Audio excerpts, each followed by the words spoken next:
Hello, YouTubers. Welcome to Level-Headed News. This is your host, Brenda. This is the third episode that I have for you this morning. There'll be two more to follow. In this episode, we have 5 articles. The URLs are in the description of the video for your convenience. The first one here is off of BizPac Review, and it says, Obama administration is scrambling to fill 200 new policy-making jobs before exit. Imposed freeze. And there is another article that goes along with this that will follow, so bear with me. This one says, select federal agencies are rushing to fill nearly 200 jobs announced after the election and scheduled to stop taking applications before President-elect Donald Trump's inauguration.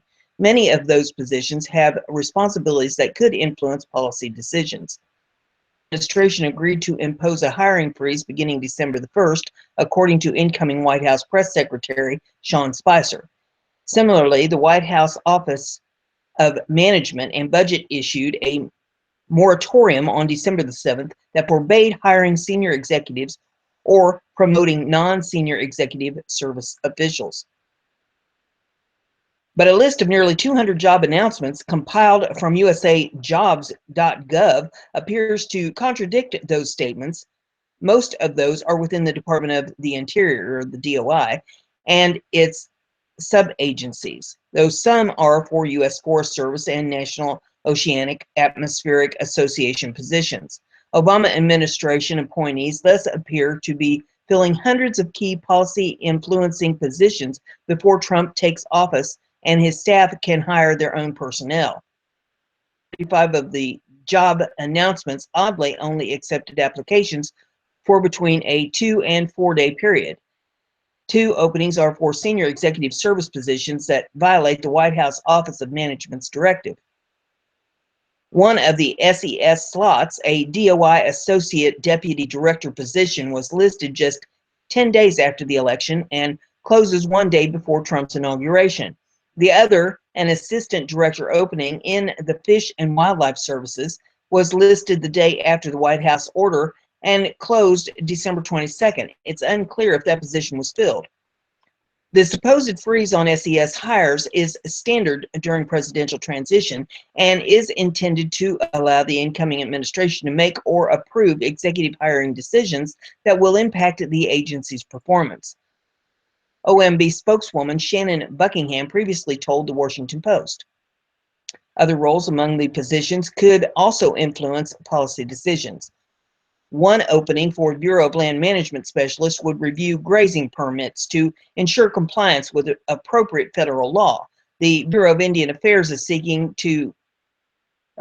a specialist to negotiate and resolve problems with contracts and grants issued under the Indian Self-Determination and Education Assistance Act of 1975. Both officials would interpret and implement federal laws. Other open positions would have responsibilities over forest management and protection and supervision of certain mining activities. The Washington Post previously reported that federal agencies were scrambling to fill vacancies despite the Obama administration's agreement to freeze hiring. The Fish and Wildlife Services ordered human resource officials to cancel holiday vacations to quickly make offers and process new hires, the Post reported. I'm going to do everything I can to hire that person before Trump's promised hiring freeze comes into effect, Agency Chief Dan Ash told the Post. Federal agencies have the authority to hire at will if it is necessary to carry out the mission and if their budget allow for onboarding personnel, Office of Personnel Management spokesman Samuel Schmock told the Post. They've given the appearance of working constructively to facilitate the transition. That commitment apparently hasn't trickled down to the department level, said Molly Block, a spokesman for the House Committee on Natural Resources. Neither DOI nor the U.S. Forest Service returned requests for comment. National Oceanic Atmospheric Association declined to comment and deferred to the Office of Personnel Management, which also did not respond to a Daily Caller News Foundation request for comment. Imagine that. That I have here is off the Conservative Tribune, and it says, Obama gives cushy jobs to White House lackeys before leaving office. In office, President Barack Obama has seemed to be channeling his good friend Oprah Winfrey. You get a federal job, and you get a federal job, and all you get taxpayer-funded federal jobs. According to the New York Post, the president was scrambling to fill over 100 government vacancies during his final days in office, appointing many of his closest White House confidants to do jobs that ensure they will be around for a lot longer than he will. This is Mark Kolner, or yes, I guess that's how it's pronounced, Kolner, reported that since the first of the year, the president has passed on 27 nominees to the Senate, along with 72 appointees that don't need Senate approval. That on Monday alone, Obama named 27 appointees, to which have to go to the Senate for approval. Appointees are Obama administration functionaries, including Avel Haynes, named a member of the National Committee on Military, National, and Public Service, Sarah Hurwitz, a speechwriter for Michelle Obama, Friedman Gerspan, a White House official, to be members of the United States Holocaust Memorial Council, Christy Goldfuss, Amy Pope, Dan Utek, and Kristen Dorgello, all White House officials, to be members of the National Infrastructure Advisory Council. It's good to see the most transparent administration since the death of Manco Inca is spreading its last few days in power, trying to stuff the corridors of Washington with sympathetic figures. Prerogative of the president to make these appointments. I'll say the same thing about these appointments that I said about the raft of new regulations the president has been stuffing down the maw of the federal bureaucracy. If these are such great candidates, why weren't they vetted, nominated, and or appointed before the twilight hours of the Obama administration? What you think? They're not good candidates for the job. They're just Obama candidates for the job. Why many Americans won't miss him all that much, I can point to nearly 100 reasons why right here. The next article I have is off Conservative Tribune, and it says Obama was not a constitutional scholar. Here's what he really did at University of Chicago. And I'm going to interject here before I get started in this. I find it fascinating that that's coming out now after he's been president for 8 years. Where was this information back when he first started running for president? But I digress. The article says, as we've come to know more about President Barack Obama, we've learned likes to manipulate the truth. And one truth that he has repeatedly liked to shove in our faces is the fact that he was once a constitutional scholar at the University of Chicago. However, the New York Times reported that Obama never did teach constitutional law, but rather focused study of race, rights, and gender. While Obama did cover due process and equal protection areas of constitutional law, his most original course covered racism and law. In this course, Obama improvised his own textbook to include cases like Brown versus Board of Education, essays by Frederick Douglass, B. Du Bois, Malcolm X, and the Reverend Dr. Martin Luther King Jr., according to the Times. Former students stated Obama was especially eager for them to understand the horrors of the past. Part of his assignments included a 1919 catalog of lynching victims who endured rape and the cutting off of ears and fingers. In one class on race, he mocked the way white people talked. Why are your friends at the housing project shooting each other? He asked, according to the Times. For Obama, according to Shalil Meher, a law professor at Temple University, included the values and cultural touchstones that Americans share. And there's video in this if you care to pull it up to take a look at that. And the article continues. If I can get it to scroll up here. Okay, naturally, liberals were attracted to the classes of this progressive politician who backed child care subsidies and law against racial profiling, and who even expressed skepticism in a 1996 about President Bill Clinton's attempts to reach across the aisle. Interestingly, Obama was known as being enigmatic, often leaving fellow faculty members guessing about his precise views. Some things never change. Obama has always been exclusive because if anyone knew exactly how he felt about the prickly issues of race and constitutional rights in particular, he would never have made it as far as he has. His past reveals a favoritism toward these issues, and his executive actions certainly speak louder than his words, which we now know we cannot rely upon. Obama is a great manipulator, and apparently he always has been. That I have is off of RT, and censorship and age checks breach human rights, says UN officials. I can't make this stuff up. Checks controlling whether children are accessing pornographic sites have been defined as a breach of human rights by a United Nations official. Announced last year that any porn site failing to implement age verification checks before people can view explicit content will be immediately blocked. But David Kaye, the UN Special on the promotion and protection on the rights to freedom of opinion and expression, has now urged politicians to reconsider, as the proposal could be in breach of international law. A series of bans on pornographic content available to the public have been implemented by the Tory government since taking office. Depictions of sexual acts such as spanking, face-sitting, and female ejaculation are now banned on British porn, and internet providers could be hit with fines if they fail to block websites identified by the British Board of Film Classification, or BBFC, as contravening the law. Age verification checks will be made compulsory by amendments to the new Digital Economy Bill, which is currently being examined by the House of Lords. But according to Kaye, the measure could expose adult porn viewers to prying by the government, as well as lend itself to abuse by hackers and fraudsters. I am concerned that the age verification provisions give the government access to information of viewing habits and citizens' data, Kaye says in a letter to ministers. Added to one part of the government can be shared with other parts of government and private sector companies without a person's knowledge and consent. The bill's lack of privacy obligations was also a reason for concern, as well as the significant tightening of control over the internet in the UK.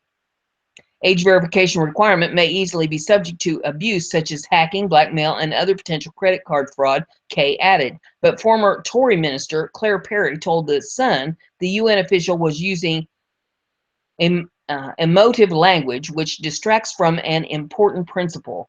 What is needed is a robust system in place to ensure that under 18s are not permitted to see material online that they would not have access to in the offline world, she added. The analogy they use is like saying from going to see an 18 film infringes on the rights of an adult to go to the cinemas. I don't think it holds much water.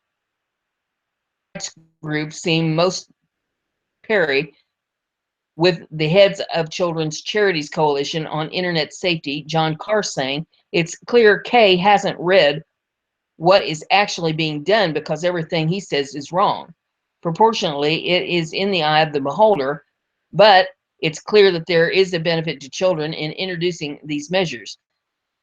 Obligation to protect children from this kind of harmful material, that's what the government is doing. And the final article that I have for you in this episode is off of space.com. And hopefully we don't have ads pop up like we did in the one the other day, but I've been all over this and I haven't found any, so we'll see what happens. Just wait for me to go live with the show. It says Geoengineering's Earth's atmosphere, how it could affect astronomy. Potential large-scale solutions to combat and the influence that humans have on Earth's rising temperatures may directly affect astronomers. During one of the United States' largest astronomical conferences on January the 4th, scientists discussed what geoengineering the planet's atmosphere could mean for astronomers whose job it is to observe the night sky.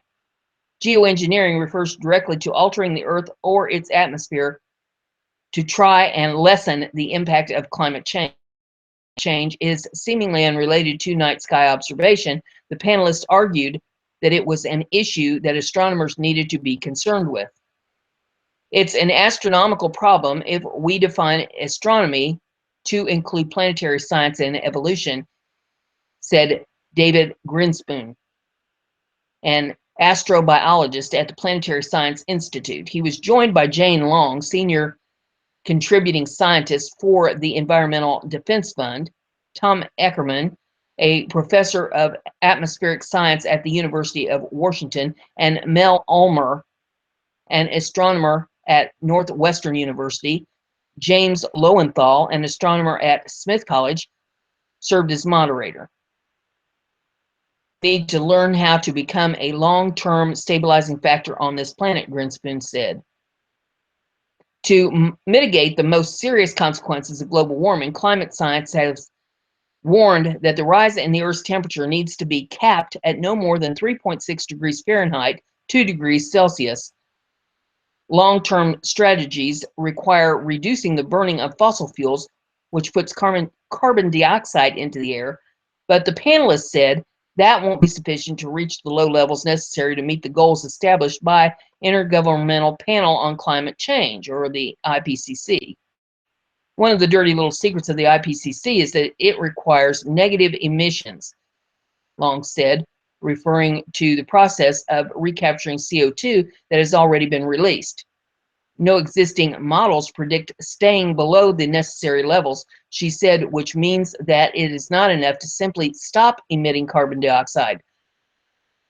Need to be taken to remove what's already in the air.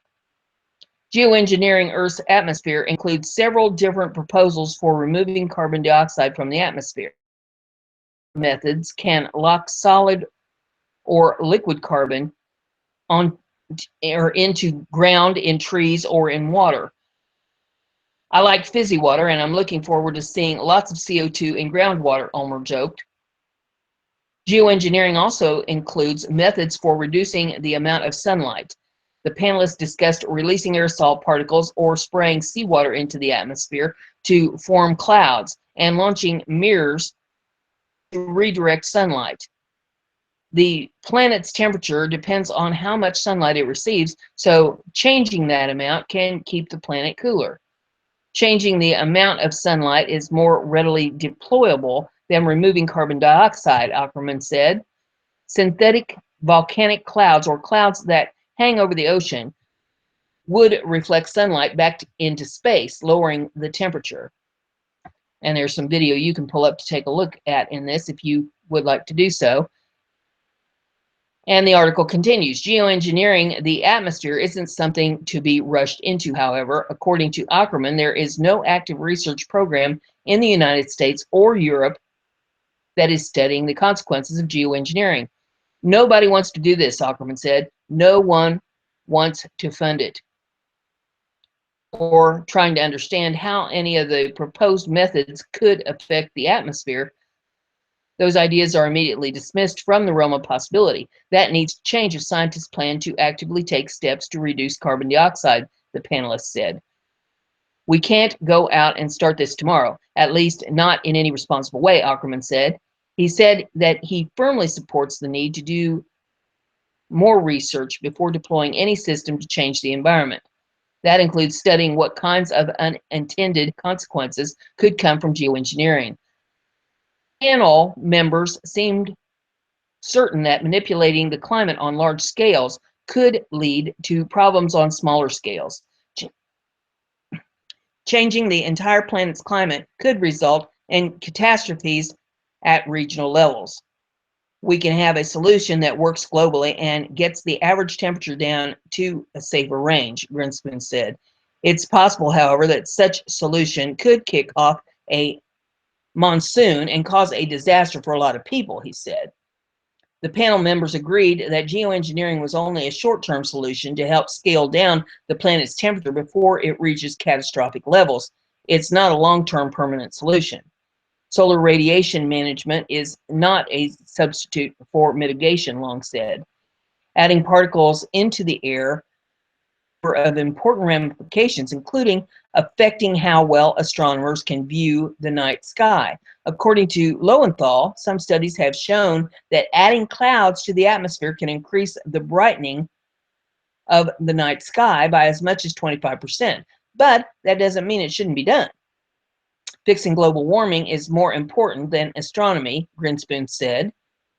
He expressed the hope that such a solution might inspire more astronomers to invest time in promoting climate change. Even without that impetus, he felt that he needs to address the long-term consequences of global warming outweighed the potential benefits of studying the heavens. There's no question in my mind that saving our civilization and many other species is more important than our ability to do ground-based astronomy for a few decades, Grinspoon said. So there's all I have for you in this episode. If you like what I'm doing, give it a thumbs up. Share it on your social media so everybody gets to hear the news. Don't forget to subscribe. If you click that little bell beside the subscription button and check the box, you'll get email messages every time I put a show up, and that way you'll stay informed. I'll see you on the next one.